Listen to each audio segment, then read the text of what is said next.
অনেক গুরুত্বপূর্ণ অধ্যায়ের অনেক গুরুত্বপূর্ণ একটি প্রশ্ন, প্রচুরক নির্ণয়, যেটা তোমাদের পরিসংখ্যান অর্থাৎ বইয়ের 17 অধ্যায়ের একটা প্রশ্ন। প্রচুরক নির্ণয় অনেক গুরুত্বপূর্ণ একটি টপিকস এবং বিগত প্রত্যেক বোর্ডেই এখান থেকে আসে, এবং এইটাই হলো ছাত্রছাত্রীদের জন্য একটা বোনাস অধ্যায়ের বোনাস বিষয়। তো আজকে প্রচুরক নির্ণয় কিভাবে করা যায় আমরা সেই বিষয়টি দেখব। প্রচুরক নির্ণয় করো, এখানে শ্রেণী ব্যক্তি, এখানে কিছু দেওয়া আছে শ্রেণী ব্যক্তি, আর এখানে গণসংখ্যা দেওয়া আছে।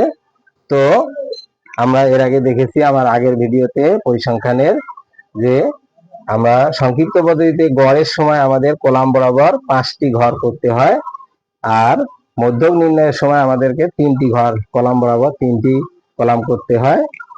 কিন্তু প্রচুরক নির্ণয়ের সময় আমাদের অতিরিক্ত কোনো কলাম করতে হয় না, প্রশ্নে যে 2টা কলাম দেওয়া থাকে সে 2টাই লিখলেই হয়ে যায়। তো এখানে অত্যন্ত সহজ, এখানে আমাদের দেখতে হবে এই গণসংখ্যার লাইনের সর্বোচ্চ গণসংখ্যা কত দেওয়া আছে। তো এখানে সর্বোচ্চ গণসংখ্যা 12, যা এই 61 থেকে 70 শ্রেণীতে অবস্থিত। সর্বোচ্চ গণসংখ্যা 12, যা 61 থেকে 70 শ্রেণীতে অবস্থিত।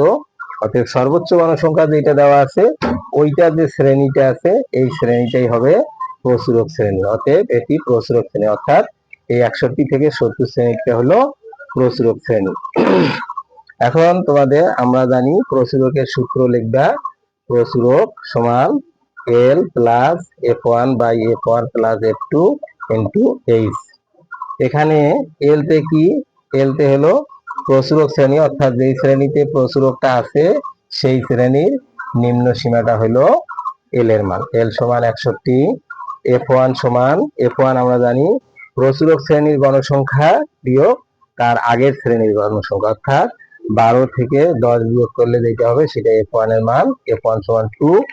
F2 হলো প্রচুরক শ্রেণীর গণসংখ্যা বিয়োগ তারপরের শ্রেণীর গণসংখ্যা, অর্থাৎ 12 বিয়োগ 5 সমান হবে 7।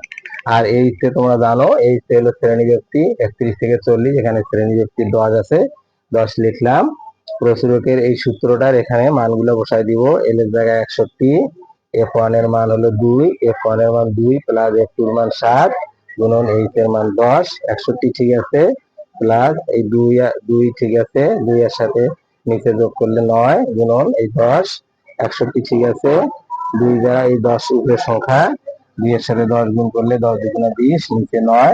61 ঠিক আছে, যোগ 20 কে 9 দ্বারা ভাগ করলে 2.22 হয়, এটা যোগ করলে 63.22 হয়। অতএব নির্ণয় প্রচুরক 63.22। আশা করি বুঝছো। ধন্যবাদ।